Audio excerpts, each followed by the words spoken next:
ಕರ್ತನಲ್ಲಿ ಪ್ರಿಯರೇ, ನಿಮ್ಮೆಲ್ಲರನ್ನು ಯೇಸು ಕ್ರಿಸ್ತನ ನಾಮದಲ್ಲಿ ಸ್ವಾಗತಿಸುತ್ತೇನೆ.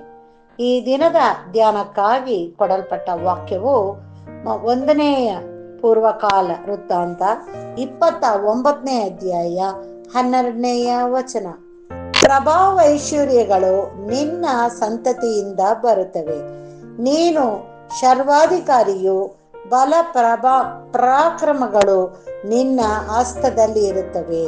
ಎಲ್ಲ ದೊಡ್ಡಸ್ತಿಗೆಗೂ ಶಕ್ತಿಗೂ ನೀನೇ ಮೂಲನು ಎಂಬುದಾಗಿ ಈ ದಿನದ ವಾಕ್ಯಕ್ಕಾಗಿ ಸ್ತೋತ್ರ ಮಾಡೋಣ. ಪ್ರಿಯರೇ, ನಮ್ಮ ತಂದೆಯು ಹೀಗನ್ನುತ್ತಾರೆ. ಹೌದು, ಕರ್ತನು ನಮ್ಮನ್ನ ವಿಶೇಷವಾದ ರೀತಿಯಲ್ಲಿ ನಡೆಸುತ್ತಾನೆ.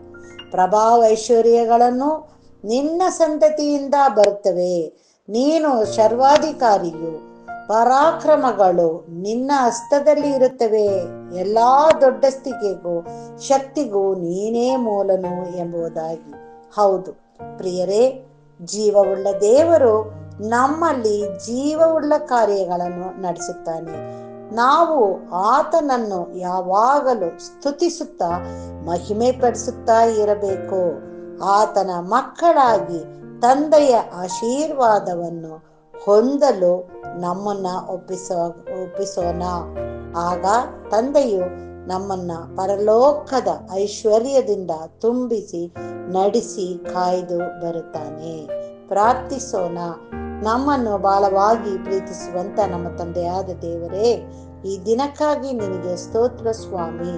ನಮ್ಮ ಆಯುಷ್ಯನ ದಿನದಲ್ಲಿ ಒಂದು ದಿನವನ್ನು ಹೆಚ್ಚು ಮಾಡಿ ಕೊಟ್ಟಿದ್ಯಲ್ಲಪ್ಪ, ಅದಕ್ಕಾಗಿ ನಿನಗೆ ಸ್ತೋತ್ರ. ಈ ದಿನದಲ್ಲಿ ನೀನು ಕೊಟ್ಟಂತ ವಾಕ್ಯಕ್ಕಾಗಿ ಸ್ತೋತ್ರ ಸ್ವಾಮಿ. ಆ ವಾಕ್ಯದ ಪ್ರಕಾರವಾಗಿ ನೀನು ನಮ್ಮನ್ನು ನಡೆಸು ಎಂಬುದಾಗಿ ನಿನ್ನಲ್ಲಿ ಬೇಡುತ್ತೇನೆ. ಹೌದಪ್ಪ, ಎಲ್ಲಾ ದೊಡ್ಡಸ್ತಿಕೆಗೂ ಶಕ್ತಿಗೂ ನೀನೇ ಮೂಲನು ಎಂದು ಹೇಳಿದೆಯಲ್ಲಪ್ಪ. ನೀನು ನಮ್ಮ ಜೀವನದಲ್ಲಿ ಎಲ್ಲಾ ನಿನ್ನ ಜೀವವುಳ್ಳ ಕಾರ್ಯಗಳನ್ನು ನಡೆಸುತ್ತಾ ನಾವು ಮತ್ತೊಬ್ಬರಿಗೆ ಆಶೀರ್ವಾದವಾಗಿ ಇರ್ಲಿಕ್ಕಾಗುವಂತೆ ನಮ್ಮನ್ನು ನಡೆಸು. ಈ ದಿನದಲ್ಲೂ ಕೂಡ ನಮ್ಮನ್ನು ಎಲ್ಲಾ ನಿನ್ನ ಮಕ್ಕಳನ್ನು ವಿಶೇಷವಾದ ರೀತಿಯಲ್ಲಿ ಆಶೀರ್ವದಿಸಿ ನಡೆಸಿ, ಈ ದಿನದ ಆಶೀರ್ವಾದವನ್ನು ಹೊಂದಿಕೊಂಡವರಾಗಿ ನಾವು ಮತ್ತೊಬ್ಬರಿಗೆ ಆಶೀರ್ವಾದವಾಗಿ ಇರ್ಲಿಕ್ಕಾಗುವಂತೆ ನಮ್ಮನ್ನ ನಡೆಸು ಎಂಬುದಾಗಿ ನಮ್ಮ ರಕ್ಷಕನು ಒಡೆಯನೂ ಆಗಿರುವಂತ ಯೇಸು ಕ್ರಿಸ್ತನ ಮುಖಾಂತರದಲ್ಲಿ ಬೇಡಿದ್ದನ್ನು ಹೊಂದಿದ್ದೇವೆ ತಂದೆಯೇ, ಆಮೇನ್. ದೇವರು ಈ ವಾಕ್ಯವನ್ನು ಮತ್ತು ನಮ್ಮೆಲ್ಲರನ್ನು ಆಶೀರ್ವದಿಸಲಿ. ಆಮೇನ್.